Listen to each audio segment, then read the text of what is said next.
They buried him on a Tuesday, just after the fog lifted from the hollow. 4 men dug the hole, none of them speaking, none of them willing to make eye contact with each other or with the women in the front row. 3 caskets stood side by side, their wooden lids stained with the cold rain that had been falling since dawn. A 4th grave had been dug but remained conspicuously empty, a raw wound in the earth, waiting. The man in the central box was Reverend Elias Mathers. To the outside world, he was a quiet preacher who had led a forgotten congregation somewhere deep in the Blue Ridge Mountains of North Carolina. But to the 32 people who lived in the clearing that called itself Larkspur Hollow, he was everything. Judge, shepherd, prophet. The women buried on either side of him were not legally his wives. No marriage records were ever filed, no wedding garments found, but each bore a stone marked only with the words "Beloved Bride," and each had worn a veil in life that they were now buried with in death. And the 4th grave, no one asked who it was for, because everyone already knew. Before we continue with the story of Reverend Elias Mathers and the root cellar pact that silenced a mountain town, know that this channel isn't for everyone, only for those brave enough to uncover the mysteries that history tried to bury.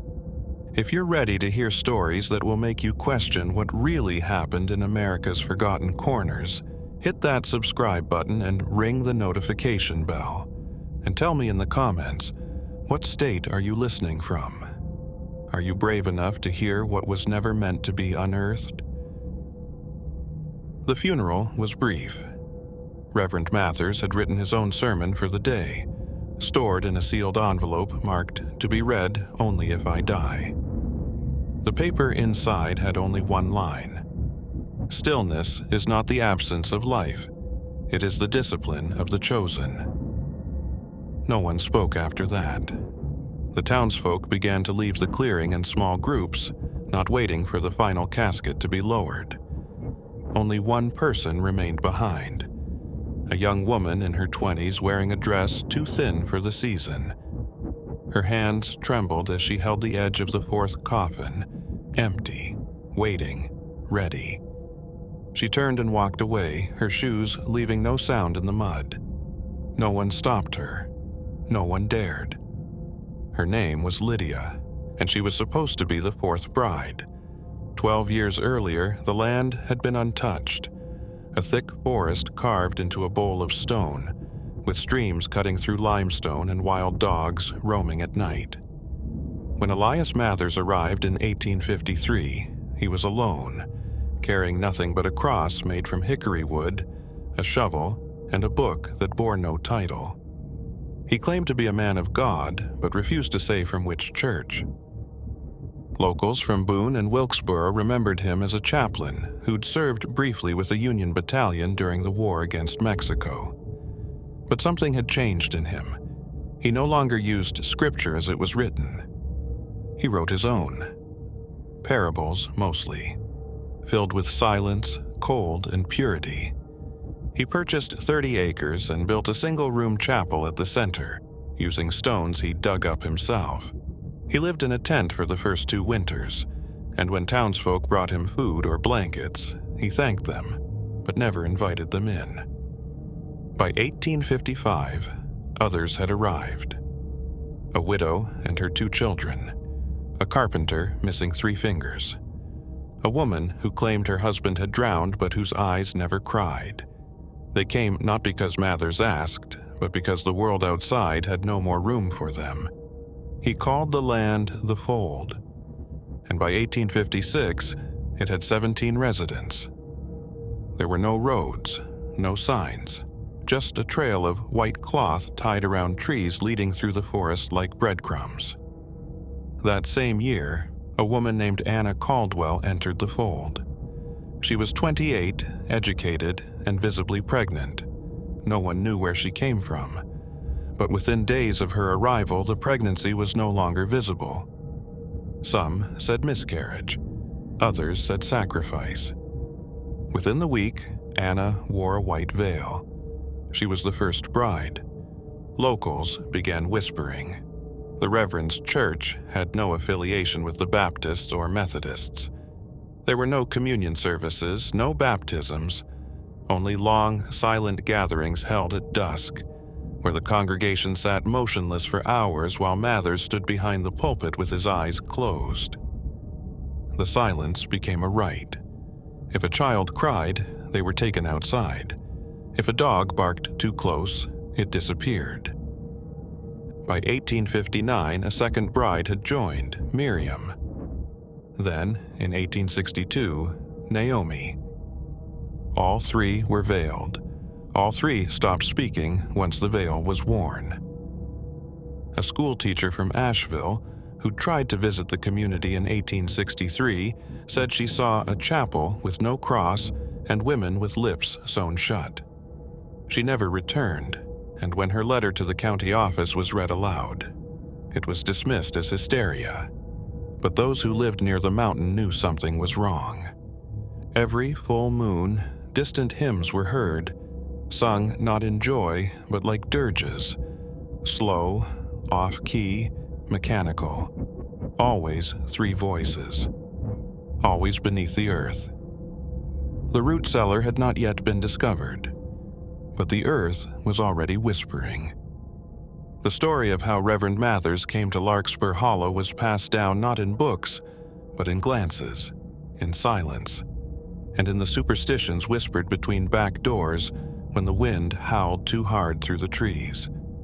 It was the spring of 1853 when Elias Mathers first arrived, just as the snow melted and the ground was soft enough to bury secrets. He came down the old trade route from Tennessee, walking beside a mule that dragged a small wooden cart. On it sat only three things: a rolled canvas tent, a leather-bound book without a title, and a box sealed with rusted nails and wrapped in black cloth. No one saw what was inside, and no one ever asked. He camped along the river's bend for 3 nights before approaching the courthouse in Wilkes County. His beard was patchy, his voice soft.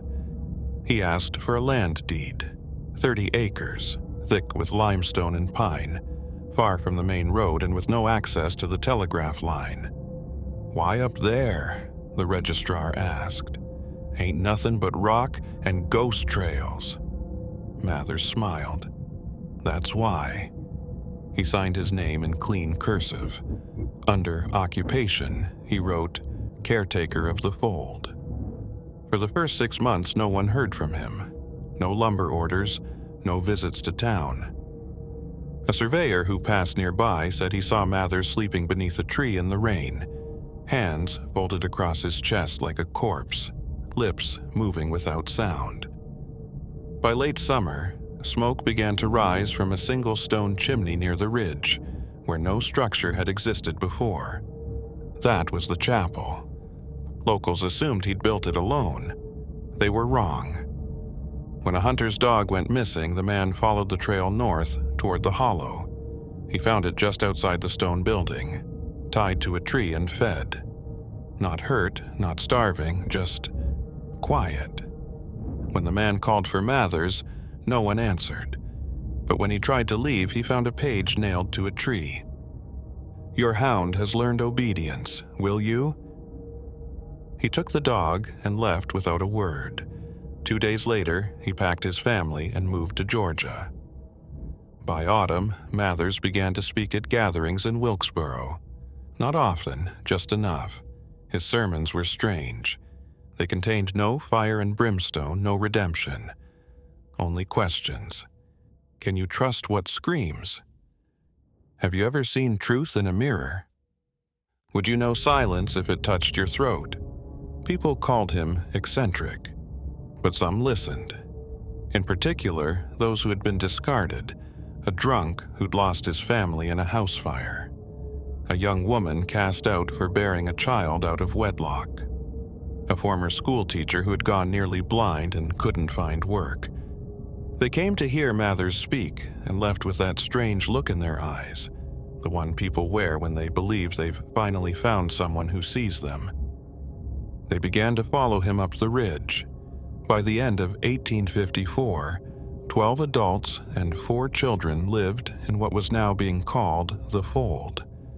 There were no fences, no official charter, no sermons delivered to outsiders, and yet the community grew.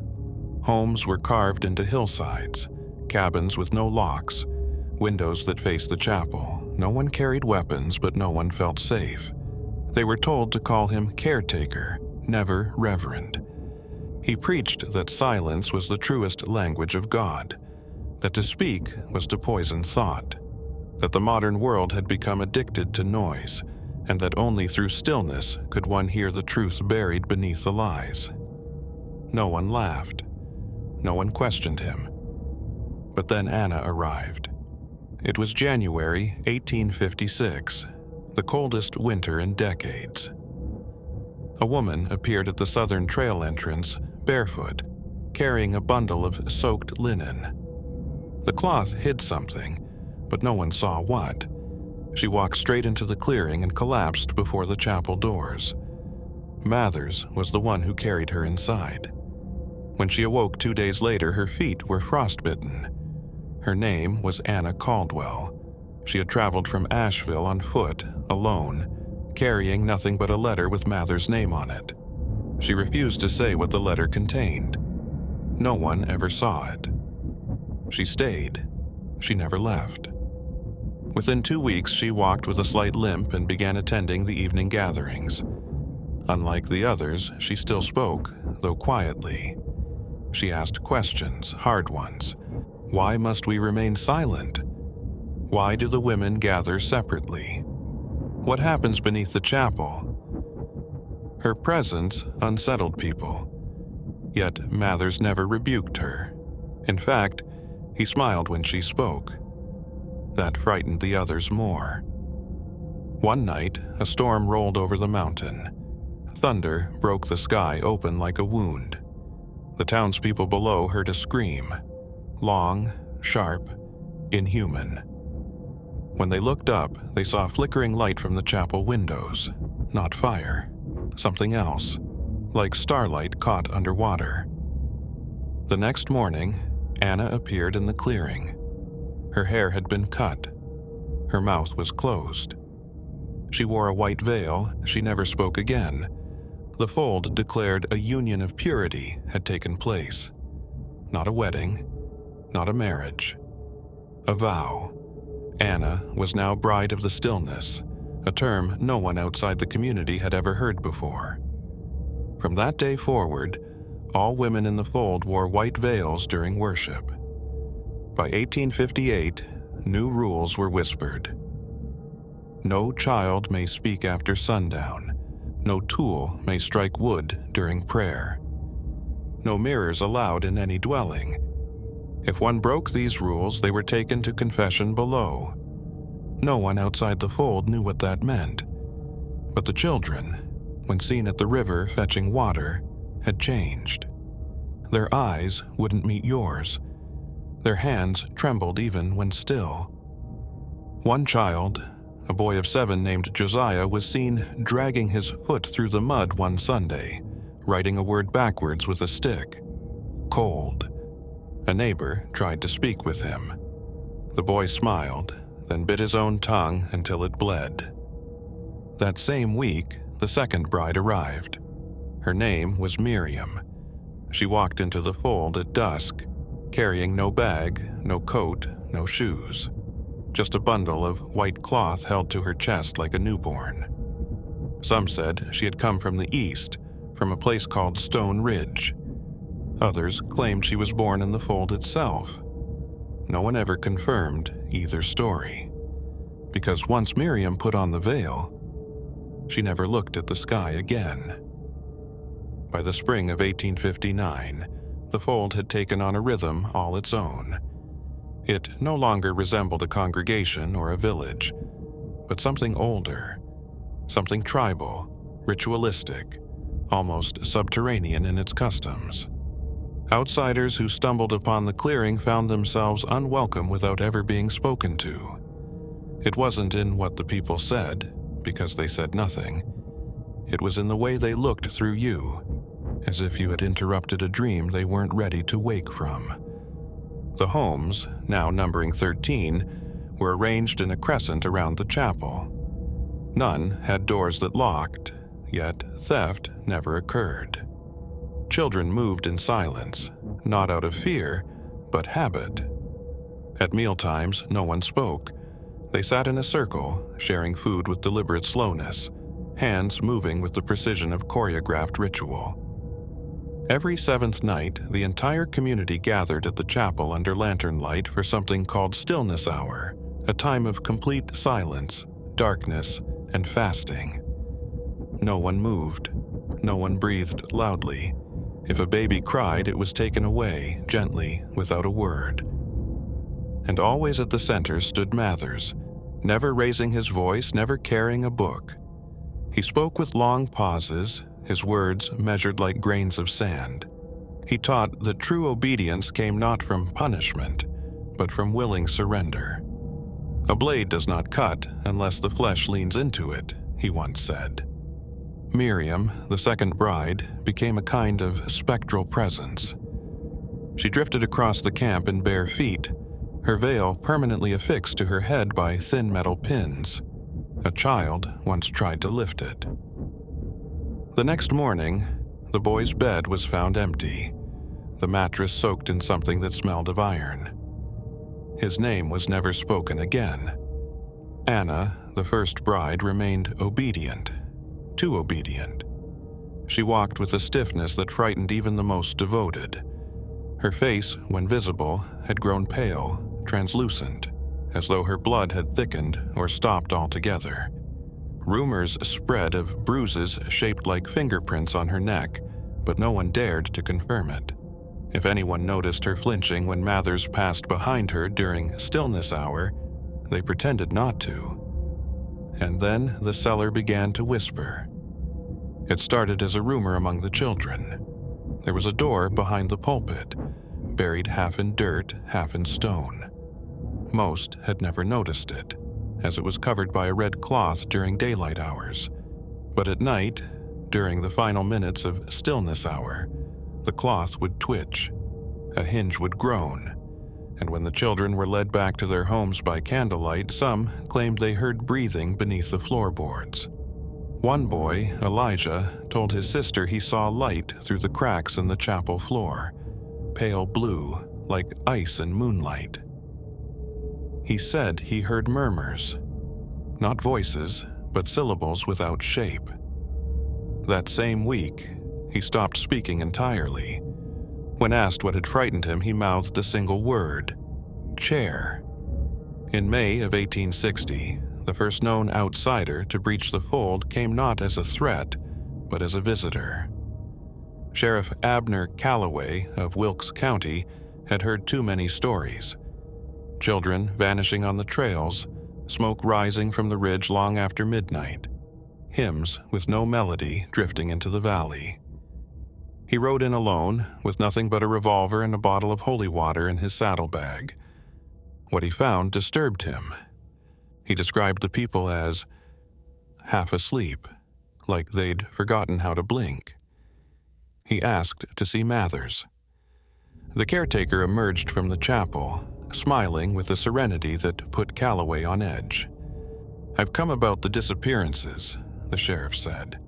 "We've lost no one," Mathers replied. "That's not what I asked." Mathers' smile widened. "Then perhaps it's not the right question." Calloway demanded to inspect the grounds. To his surprise, Mathers agreed. He led the sheriff past each home, into the communal garden, even the modest food cellar carved into a nearby hill. But when they reached the chapel, Mathers paused. "There's one place you may not enter," he said, motioning to the pulpit. "The sanctuary below." "It's not a church, Elias. You don't get to claim sanctuary." "It is not I who claimed it." Calloway tried to push past him, but something stopped him. Not a force, not something physical, but a feeling.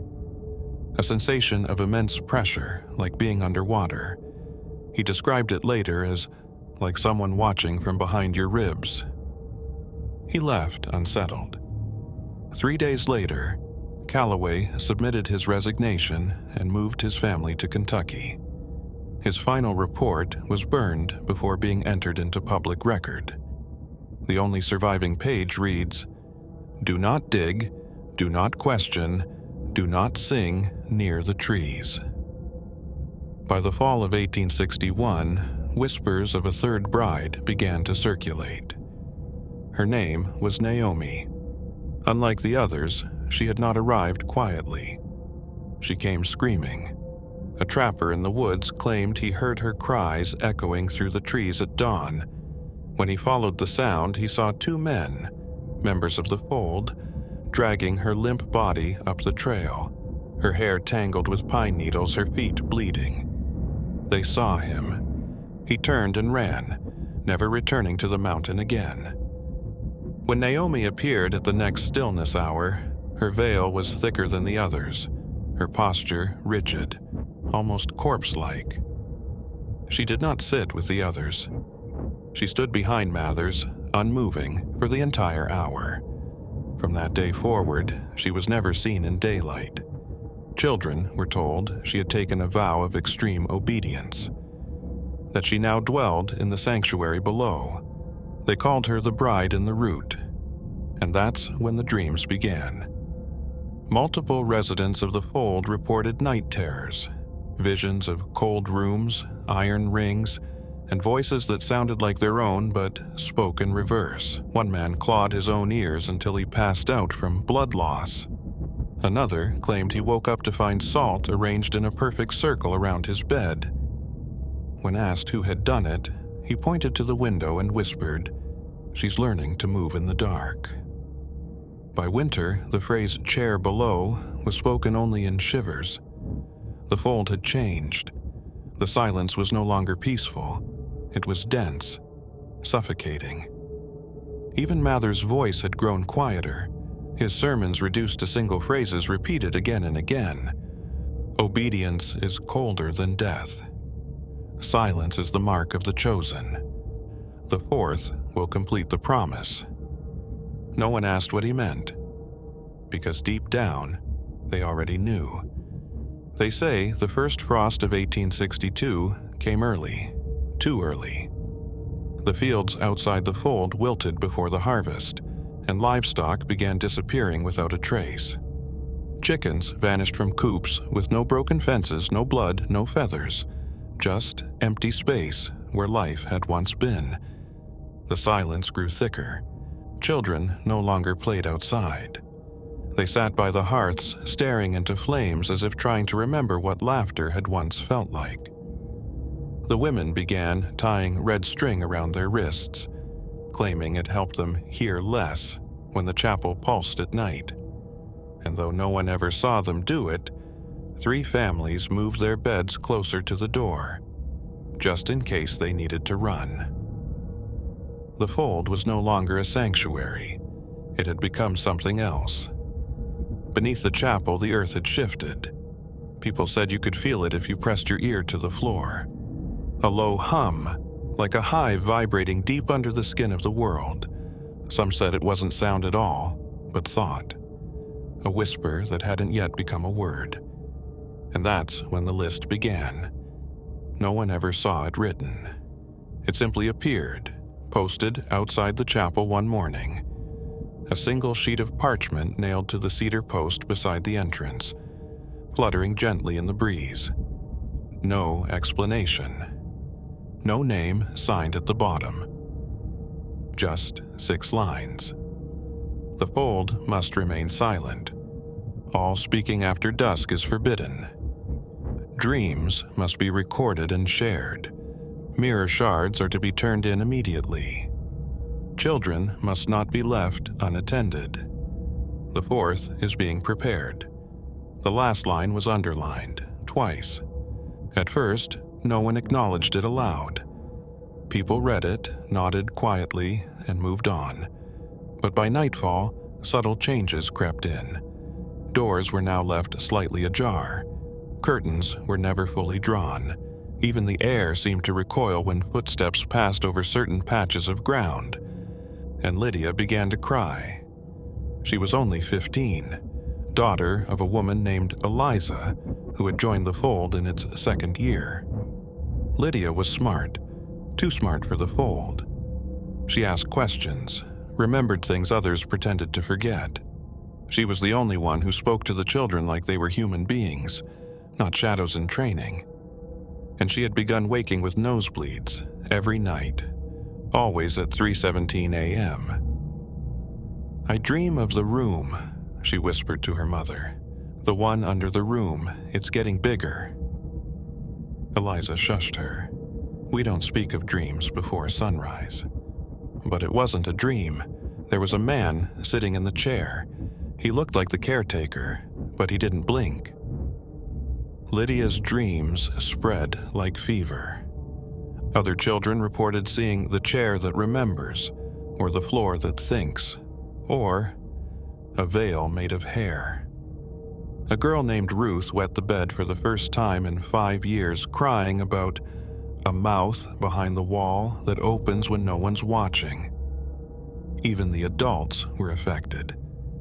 One man, Jonas, a former stonemason, began mumbling in his sleep. His wife recorded